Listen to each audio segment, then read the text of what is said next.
ನಮಸ್ಕಾರ ಸ್ನೇಹಿತರೆ.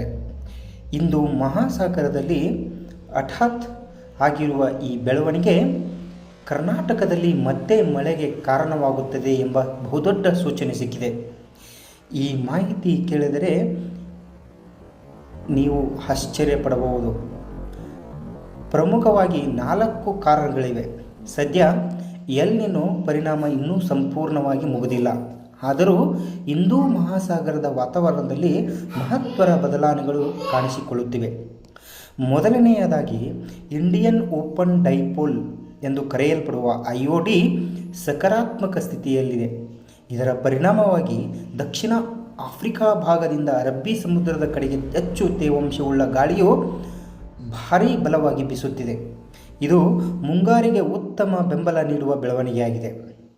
ಎರಡನೆಯದಾಗಿ ಜಪಾನ್ನ ಆಗ್ನೇಯ ಭಾಗದಲ್ಲಿ ಪ್ರಬಲ ಚಂಡಮಾರುತ ಹಾಗೂ ಫಿಲಿಪೀನ್ಸ್ನ ಉತ್ತರ ಭಾಗದಲ್ಲಿ ವಾಯುಭಾರ ಕುಸಿತದಂಥ ಲಕ್ಷಣಗಳು ಈ ವ್ಯವಸ್ಥೆಯನ್ನು ಆಸ್ಟ್ರೇಲಿಯಾ ಭಾಗದಿಂದ ತಂಪಾದ ಗಾಳಿಯ ಹರಿವಿಗೆ ಕಾರಣವಾಗುತ್ತಿವೆ.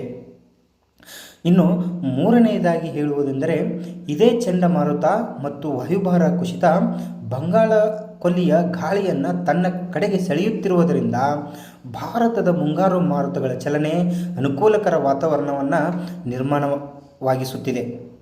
ಇದರ ಜೊತೆಗೆ ನಾಲ್ಕನೆಯದಾಗಿ ಇಂದು ಕರಾವಳಿ ಸಮೀಪ ಕೆಳಮಟ್ಟದ ಮೇಲ್ಮೈ ಸುಳಿಗಾಡಿ ಕೂಡ ರೂಪುಗೊಂಡಿದ್ದು ಇದು ಸಂಜೆ ವೇಳೆಗೆ ದುರ್ಬಲವಾಗುವ ಸಾಧ್ಯತೆ ಇದ್ದರೂ ಅದರ ಪರಿಣಾಮವಾಗಿ ಮಳೆಯ ಚಟುವಟಿಕೆ ನೆರವಾಗುವ ಪರಿಸ್ಥಿತಿ ನಿರ್ಮಾಣವಾಗಿದೆ.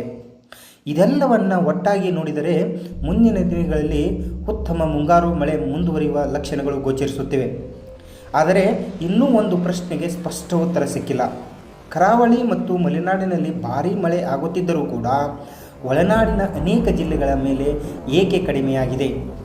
ಹವಾಮಾನ ಮಾದರಿಗಳ ಪ್ರಕಾರ ಇಂದಿನಿಂದ ಒಳನಾಡಿನ ಭಾಗಗಳಲ್ಲಿಯೂ ಕೂಡ ಪರಿಸ್ಥಿತಿ ಬದಲಾಗುವ ಸಾಧ್ಯತೆ ಇದೆ. ಅದು ನಡೆದರೆ ಕರಾವಳಿ ಮತ್ತು ಮಲೆನಾಡಿನಲ್ಲಿ ಈಗಿರುವ ಅತಿಯಾದ ಮಳೆಯ ಒತ್ತಡ ಸ್ವಲ್ಪ ಕಡಿಮೆಯಾಗುವ ಸಾಧ್ಯತೆ ಇದೆ. ನಿಮ್ಮ ಜಿಲ್ಲೆಯಲ್ಲಿ ಈಗಲೂ ಮಳೆ ಬರುತ್ತಿದೆಯೇ?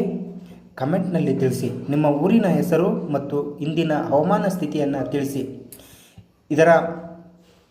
ಇಂತಹ ನಿಖರ ಹವಾಮಾನ ವಿಶ್ಲೇಷಣೆಗಾಗಿ ನಮ್ಮ ಚಾನಲನ್ನು ಸಬ್ಸ್ಕ್ರೈಬ್ ಮಾಡಿ ಸ್ನೇಹಿತರೆ. ಧನ್ಯವಾದಗಳು.